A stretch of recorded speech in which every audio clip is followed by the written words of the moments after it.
Hugo Mota não surpreende ao responder dessa forma, porque desde que foi apontado como favorito, ele tem tido essa postura de centro. Acho que não tem palavra melhor do que essa, né? Postura de centro, imparcialidade, vou ouvir todos os lados, se tiver de criticar, vou criticar todos os lados. O que, inclusive, acredito, seja um dos pontos que o tenham levado para essa condição de presidente da Câmara dos Deputados. O que você achou dessa batalha de bonés? Olha, eu concordo ipsis literi com o que o Hugo colocou nessa postagem. Assim, é lamentável que a gente tente, de uma forma...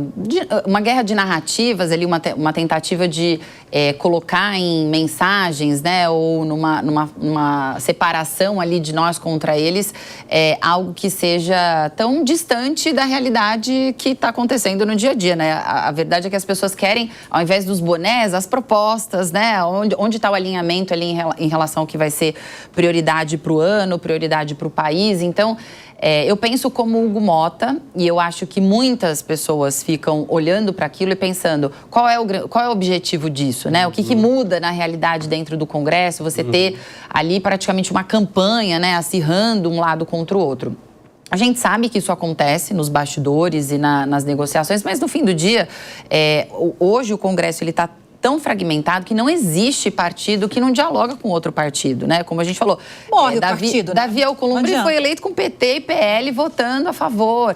Então, assim, a gente acaba aqui ficando muito refém do que a gente vê na internet, né? Desses vídeos e dessas atitudes mais midiáticas, vamos chamar assim, né? Que é uma atitude ali para comunicar algo.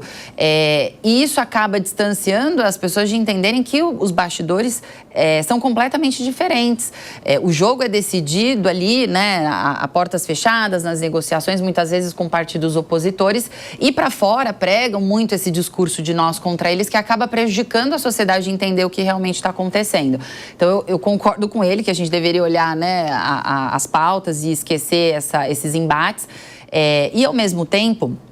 olhando para a trajetória do Hugo Mota, que você falou sobre o centro é importante, né? Até dei uma olhada nas redes sociais dele. Ele tem realmente se posicionado como centro. Sim. E fazer esse diálogo ali, ter essa capacidade de diálogo vai ser muito importante. Ele é um político experiente, apesar de ser novo. Então, acho que essa característica, sem dúvida, é positiva para a posição que ele está. Agora, Flávio, eu cheguei a ler algumas matérias de bastidores, reportagens, dizendo que o que a gente sabe de fato é que foi uma ação essa das disputas de bonés, foi uma iniciativa do governo federal. Vi nessas matérias de bastidores que foi uma ideia do novo ministro da Secretaria de Comunicação, Sidônio Palmeira. Não sei se você tem alguma informação sobre isso, mas ainda que não tenha, a Luana citou o efeito midiático de uma ação como essa. Qual seria, assim, a consequência positiva para o governo, por exemplo, e para a oposição que também respondeu a essa ação? Eu acredito que esse tipo de situação vem no momento em que as pesquisas mostram que a popularidade do presidente, a aprovação do presidente está baixa, não é? Então, a gente vai ver agora, acho que uma atuação muito mais vigorosa do governo federal para tentar tomar a frente da discussão e da propositura de novas narrativas, né? Então, eu acho que a gente vai ter assim, uma dificuldade no Congresso de votação de propostas mais extremadas, não é?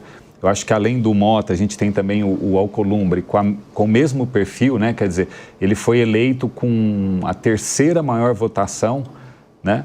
Quer dizer, então você tem que ter gente de todos os lados votando nele. Então, quando o político tem essa aprovação, ele não vai querer descontentar nenhum dos lados de uma maneira muito severa, né? Então, a gente vai ter uma dificuldade no Congresso de aprovação das propostas mais extremadas. Então, eu acho que vai haver, na verdade, uma grande colocação de narrativas, de bravatas, de tentativas de lacração, né, como a gente diz no popular, para deixar os políticos em evidência, porque eles querem fazer os cortes, colocar na internet, querem né, vamos dizer assim, jogar para a torcida. Sim. Então, e nesse contexto, o governo federal, o PT, eles sempre estiveram a reboque. E eu acho que agora eles vão tentar virar esse jogo. Então, essa situação... A esquerda, né, como um todo, como você um concorda? todo, como um PT, todo, porque né? agora está no poder. E não é um fenômeno brasileiro, não é um fenômeno mundial. A direita, nos últimos anos, tem usado muito melhor os recursos de redes sociais e tecnológicos que estão disponíveis, né? Então, eu acho que esse fato já é uma amostra de uma tentativa do PT, do governo, de virar esse jogo. Você acha que tem potencial? Eu acho que... Sidônio tem esse potencial? Sim, eu acho Seus que... bonés e não sei mais o que virá pela frente? Eu acho que sim, porque acendeu ali, né, uma luz vermelha para o governo e eles falaram, não, vamos atuar para mudar esse cenário, porque eleição, né, eles já estão todos de olho na eleição de 26, né? Até a postura, Gabriel, do presidente Lula mudou. Ele tem falado mais com jornalistas, ele tem tocado em pontos mais sensíveis. Ao longo dessa semana, nós falávamos, Deise participou do Jornal da Manhã, o quanto até a resposta a essas bravatas de Donald Trump, que anteriormente Lula estava recolhido, estava adotando prudência, não estava respondendo à possibilidade de tributação de produtos brasileiros nos Estados Unidos, e nessa semana ele já endureceu o tom e fez críticas diretas, prometendo reciprocidade caso isso aconteça. Ele está se expondo mais. Isso pode ser algo positivo nesse momento em que a aprovação do presidente não está boa? Olha, eu tenho algumas críticas, principalmente à forma e ao conteúdo que o governo seleciona transmitir para a sociedade. A gente teve o episódio da taxação das blusinhas, que não foi bem comunicado. A gente teve a suposta taxação do Pix, que não foi bem comunicado. Então, o governo vem de várias... Assim, a sensação que eu tenho é que o governo está em permanente recalculando a rota.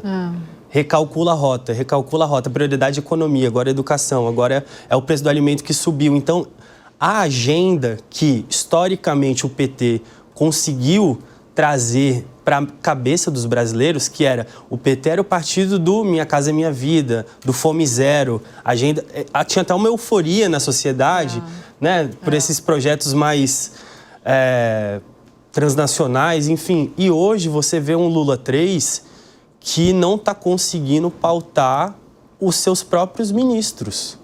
Ele não está tendo uma comunicação para a sociedade. Eu concordo muito com o que a Luana falou. O brasileiro mudou, pessoal. A gente consome política de uma forma diferente, a gente se relaciona com política de uma forma diferente.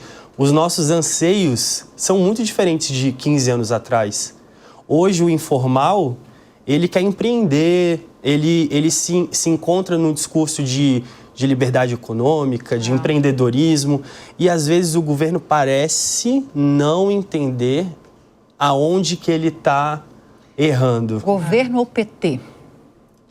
O PT. Porque eu vejo uma equipe econômica, exatamente, eu vejo uma equipe econômica que tenta furar essa bolha de velhos discursos e velhas tradições.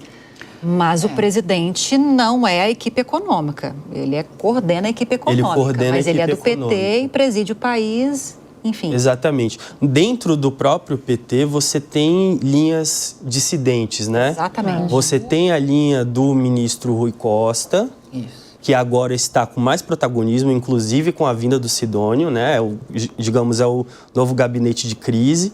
E você tem ali o outro lado, que seria do ministro Haddad, né? O Hugo Mota recentemente fez questão de fazer uma entrevista do lado do ministro Haddad. Isso é um recado que ele está dando pro executivo, no sentido, a agenda que o seu ministro está apresentando para o Congresso tem respaldo politicamente. Agora, vocês precisam comunicar isso para as pessoas, né?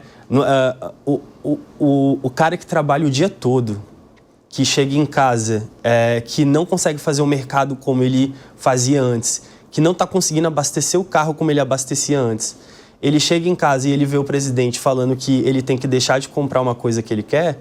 Será que esse é o conteúdo certo? Que essa pessoa, que às vezes não é de direita nem de esquerda, ele está acompanhando, ele quer ver. ele já está se cristalizando numa oposição. E aí, o que a Lana falou também, não existe vácuo na política. A política sempre... E a oposição sabe aproveitar esses vácuos que o governo tem dado. Você tem reparado, Deise, que desde a chegada de Sidônio, a linha de atuação do presidente Lula tem mudado? Até anteriormente, talvez, algumas semanas, alguns meses, até me perdi quando o Sidônio começou como ministro. A alta do preço dos alimentos, que é uma questão muito sensível para o governo, porque mexe com a vida de todo mundo, mas especialmente com a população mais vulnerável, que é eleitora do presidente Lula. E aí, talvez, há algum tempo atrás, Lula preferiria nem tocar nesse assunto. Deixa para a equipe econômica resolver, deixa para o Banco Central resolver, deixa para a economia se virar sozinha. Mas agora não. Nessa semana, ele justificou, inclusive, a alta nos preços dos alimentos, falando que é culpa da alta do dólar, das altas taxas de juro básico, das exportações por causa disso também dos alimentos. Então, ele tem se colocado na discussão e buscado justificativas. Pode funcionar isso? Lívia, eu acho que pode. Sabe por quê?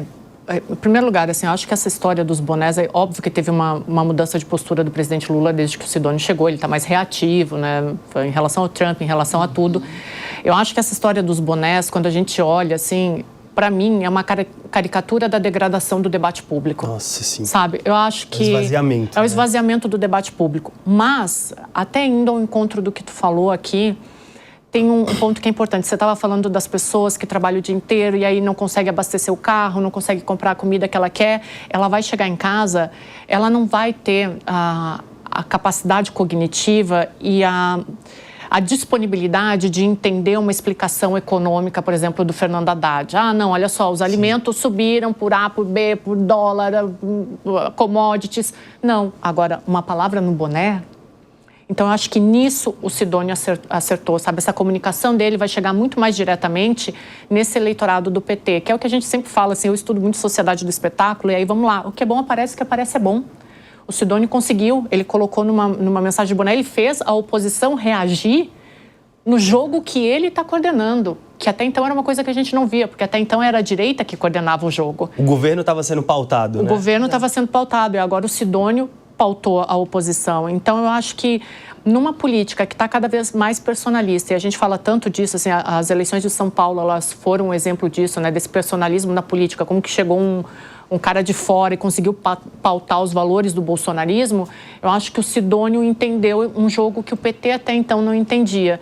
Então, essas mensagens no boné, de novo, não gosto, acho que elas reduzem o debate público, mas elas funcionam, porque as pessoas vão ter... O valor simbólico disso é muito alto. As pessoas vão ter uma assimilação muito maior. É a mesma coisa quando a gente falava da questão dos memes. O meme é um reducionismo da política. Você pega ali numa foto, numa piadinha e se reduz um debate que é muito mais amplo e mais complexo.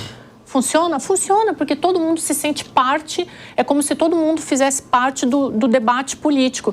Eu acho que, assim, desculpa, gente, eu estudo esse assunto, assim, eu poderia ficar a linha de frente inteira falando disso.